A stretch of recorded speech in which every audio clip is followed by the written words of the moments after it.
Chers étudiants, bonjour. Je vous souhaite le bienvenue en deuxième année dans notre spécialité, dans le module de zoologie. Vous serez encadré par trois encadreurs, successivement Dr Benkinana, Dr Tsebeni et Dr Hadid. Nous allons tout de suite commencer le premier chapitre, qui est un chapitre qui traite le règne animal, et nous allons définir les différents aspects de ce chapitre. Alors, le premier point à prendre en considération est la diversité animale. Alors, la diversité animale englobe l'ensemble du règne animal qui diffère bien sûr par sa forme, qui peut être ronde, ovale, filiforme, allongée, etc. Par sa taille, qui peut varier de 0,1 mm à quelques dizaines de mètres, ainsi que par l'habitat, qui peut être dans une grotte, dans des hautes montagnes, dans des eaux thermales ou bien dans les fonds de mer. On compte en général à peu près dans les 1,5 million d'espèces animales, mais qui peut aller à au-delà, bien sûr, avec 2,5 millions vivant actuellement, mais le nombre n'est pas exactement défini. Alors, les zoologistes regroupent en général 32 embranchements. Alors, le nombre d'espèces dans chaque groupe donne une idée, à peu près une évaluation de leur importance actuelle. Alors, pour la phylogénèse et l'évolution, nous avons en première étape les êtres unicellulaires eucaryotes ou protozoaires. Alors, comme vous savez, un protozoaire est un organisme unicellulaire eucaryote.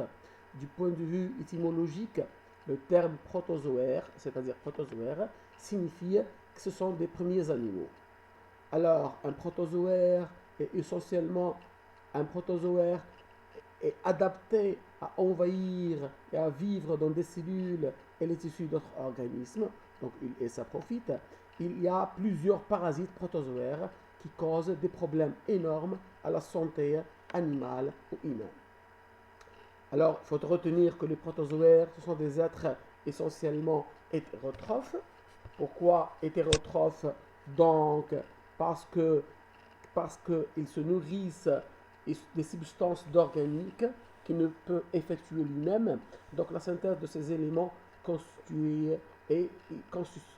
la synthèse de ces éléments est puisée dans un autre milieu hors de celui des protozoaires. Donc par opposition à autotrophes. Donc animaux hétérotrophes opposés à animaux autotrophes. Alors la deuxième étape, nous allons traiter les pluricellulaires, donc les métazoaires. Alors, comme vous le savez déjà dans votre formation, qu'une cellule œuf constitue une masse pleine, donc une masse féconde, qui va être transformée en une morula, sous forme d'une grappe, de morue, donc morula. Puis nous allons assister à la formation d'un blastocèle, qui est une cavité à l'intérieur de cette morula, qui va devenir un blastocyste et qui va nous donner en dernier lieu la gastrula. Alors le gastrula est constitué d'un ectoderme et d'un endoderme séparés par la mésoglée. Lorsque j'évoque l'ectoderme et l'endoderme, donc ce sont deux feuillets avec un feuillet à l'intérieur qui est la mésoglée. Alors, ce qu'il faut retenir, que la gastrula, donc la période qui est la gastrulation, est une étape précoce du développement embryonnaire d'un animal. Et à ce stade, l'embryon est appelé une gastrula. D'importants mouvements essentiellement cellulaires se mettent en place. Alors, nous allons assister à la formation de trois feuilles embryonnaires, donc qui sont les tissus fondamentaux de l'embryon. Les trois feuilles embryonnaires en considérant que cet animal est trébloblastique. Lorsqu'il s'agit d'un animal avec deux feuillets, on parle d'un animal diploblastique. Alors, vous avez des exemples de métazoaires dipoblastiques ou didermiques, donc en l'occurrence qui ont deux feuillets embryonnaires. Alors, je vous donne un exemple là-dessus. Les spongiaires, les cnidaires, les ctinaires et les placozoaires. Alors, vous avez ici une analyse générale des embranchements. Nous aurons affaire dans ce semestre aux arthropodes, donc les arthropoda, aux mollusques, aux nématodes, les nematoda, les chordata, les apicomplexa, les platelminthes, les annelides, les célophora, les iconodermata et les sarcomastigophora et les poréphora. Donc, nous allons traiter chaque embranchement à part dans ce semestre, Inch'Allah. Alors, pour l'ontogénèse, alors, ce sont des différentes étapes embryonnaires du développement. C'est l'ensemble des processus qui conduisent de la cellule œuf à l'adulte reproducteur. Nous allons aussi parler du mésoderme, qui est le feuillet moyen situé entre l'ectoderme et l'endoderme. Faites attention, lorsque je parle de mésoderme, donc je fais allusion aux espèces tréploblastiques. Donc, tréploblastiques ou tridermiques, donc ce sont des animaux à symétrie bilatérale. Alors, nous allons commencer tout de suite avec le métazoaire tréploblastique ou tridermique. Alors, si l'homme, donc c'est une cavité, donc nous avons une espèce, les acélomates, donc sont cavités. Les pseudo-célomates, donc qui présentent une ressemblance à une cavité. Et puis nous avons les célomates qui présentent une cavité propre. Alors nous allons commencer tout de suite avec la première catégorie qui sont les acélomates. Alors, absence de célome, donc mésoderme compact, diffus avec un parenchyme. Donc, nous avons comme exemple l'embranchement des platelminthes, que nous allons voir en détail dans le chapitre prochain. Alors, les platelminthes sont des vers plats dont de nombreuses espèces sont des parasites. Ils ont une symétrie bilatérale, donc des deux côtés, et appartiennent à l'ancienne catégorie des acélomates. Alors, ces animaux, ces espèces ne possèdent pas de cavité générale, ni de célome, ni pseudo-célome. Ils n'ont pas d'anus, donc leur tube digestif possède une unique ouverture qui est la bouche. Ils possèdent entre autres par ailleurs un appareil génital complexe, extrêmement complexe, et puis que nous aurons le temps de le voir à part dans un chapitre à part. Ils peuvent se reproduire de façon sexuée, mais pas exclusivement sexuée, parce qu'il y a des périodes où ils peuvent se reproduire d'une façon asexuée. Alors, les pseudocélomates, ils ont une cavité incomplète, donc tapissée par le mésoderme, donc ce n'est pas une cavité vraie proprement dit. Donc, un animal qui possède une cavité unique, le pseudocélome, donc dépourvu de parois propres et dans laquelle baignent les organes mésodermiques entre épiderme et tube digestif. Pour l'embranchement des nématodes, donc on a passé un petit peu l'étape des platelminthes. Pour l'embranchement des nématodes, alors leur cavité célomique est dérivée du blastocèle.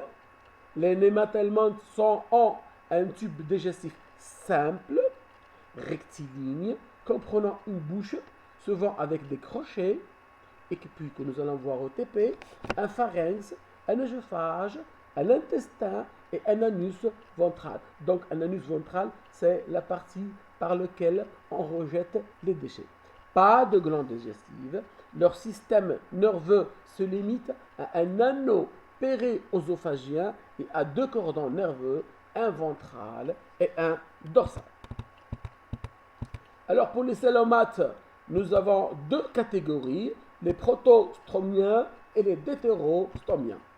Alors pour les protostomiens, alors ce sont des espèces où la bouche, elle apparaît en premier. Ils ont une chaîne nerveuse latérale, et je peux vous donner un exemple là-dessus. Ils sont des animaux épauleriens, donc la chaîne nerveuse, elle est ventrale. Vous avez comme exemple les annelides, les mollusques et les arthropodes. pour les deutérostomiens, donc, on a deux catégories. Alors, les épithéliaux-neuriens, alors, et les épinuriens. C'est-à-dire, les premiers, les épithéliaux-neuriens, leur système nerveux imparfaitement dégagé de l'ectoderme, donc échinoderme, par exemple, c'est les oursins. Puis les épinuriens sont leur centre nerveux situé au-dessus du tube digestif, donc sur la région dorsale. On a un exemple, les chordés, les craniata et les vertébrés. Donc, pour le principe de la taxonomie, d'abord, ce que c'est que la taxonomie? La taxonomie, c'est une nomenclature zoologique. On peut parler de la systématique. Donc, c'est une branche de la biologie qui traite la classification des animaux. Elle regroupe des individus qui ont des similitudes morphologiques, anatomiques, physiologiques et fonctionnelles. Alors, c'est ce qu'on appelle la taxonomie. D'accord? Alors, la taxonomie, je viens de la décrire, donc c'est la science qui étudie un petit peu c'est une branche de sciences naturelles qui a pour objet de décrire les diversités des organismes vivants et de les grouper en entités appelées taxons afin de les identifier, de les décrire et de les nommer et les classer. Alors, pour le principe de la classification en zoologie, alors la première classification naturelle des animaux, alors elle se base sur leur morphologie, sur leur anatomie, sur la physiologie, sur l'écologie et sur l'éthologie. Alors, certainement, ces dernières années, les classifications se basent beaucoup plus sur le système génétique, donc en l'occurrence sur l'ADN et les protéines présentes pour classer ces animaux. Alors, pour les espèces, la notion d'espèce elle-même, elle est définie par trois couples de critères. Leur similitude, donc je parle de morphologie et de physiologie, donc les similitudes morphologiques et physiologiques, l'interfécondité et la stérilité extérieure, alors puis la répartition géographique et distribution liée à des variations géographiques et saisonnières. Alors, cela est très très important pour votre formation, c'est la dénomination binomiale. Comment on va écrire le nom d'une espèce? Comment on va citer le nom de l'espèce? C'est extrêmement important car cela est la base de la zoologie. Alors, une espèce est désignée par deux noms latins. Alors, le premier nom avec la première lettre en majuscule, puis le second nom avec la première lettre en minuscule. Je vais vous donner des exemples là-dessus.